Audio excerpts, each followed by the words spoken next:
బాబో, యవనస్తుడా, యవనస్తురాలా, ఆలోచన చేయి. ఈరోజు నీ బలము యవన కాలంలోనే నీకు అలంకారం. చెప్పండి ఏమిటంట? యవనస్తులకి అలంకారం ఏంటో తెలుసా? ఫేస్ మేకప్లు కాదు, వేసుకున్న బట్టలు కాదు, యవన బలము మనకి అలంకారం. చెప్పండి ఏమిటంట? మన బలమే మనకు అలంకారం. చాలామంది బలహీనమైపోతున్నారు యవన కాలంలో. కారణం చెడు వ్యసనాలు, చెడు స్త్రీలతో సహవాసం చేయడం, చెడు వ్యక్తులతో సహవాసం చేయడం. ఏమవుతుందంటే వారి యవన బలమంతా కూడా చెడు కార్యాలలో పెట్టేయడం ద్వారా వారు వారి యొక్క జీవితాన్ని బలహీనపరుచుకుంటున్నారు. చూడండి, మన చుట్టూన్న వారు కావచ్చు, మన కుటుంబ సభ్యులు కావచ్చు, మనతో ఉన్నవారు కావచ్చు, చాలామంది వారి జీవితాలు బలహీనమైపోయినాయి.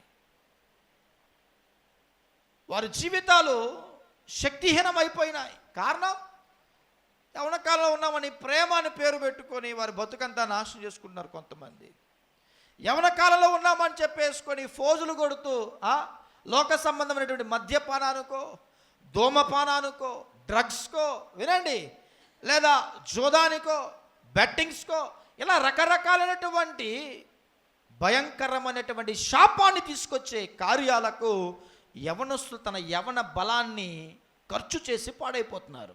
అవునా కాదా? ఒక్కసారేలే, ఈరోజేలే, ఈ సమయంలోనేలే, ఇంకా ఇప్పుడుగా పోతే ఎప్పుడులే అన్నటువంటి ఒక భయానకరమైనటువంటి ఆలోచనకు వారి జీవితాల్లో చోటిచ్చి శరీరం అంతటిని కూడా అపవిత్రపరుచుకుంటూ మలినపరుచుకుంటున్నటువంటి యవనస్తులు లేరా? ఈరోజు ఈ సందేశం నీ కొరకే.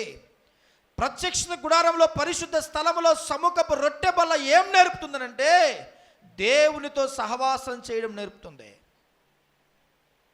మందిరానికి వచ్చి సందేశాలు విని ఇంకా నీ జీవితంలో లోక సంబంధమైనటువంటి పాపానికి నీ హృదయంలో చోటిస్తూ, అపవిత్రమైనటువంటి స్థలాలకు వెళుతూ, అపవిత్రమైనటువంటి కార్యాలు చేస్తూ, చేయరాని దుష్కార్యాలు చేస్తూ సహవాసంలో పాల్గొంటున్నావేమో. జాగ్రత్త, ఈ సందేశం నీ కొరకే.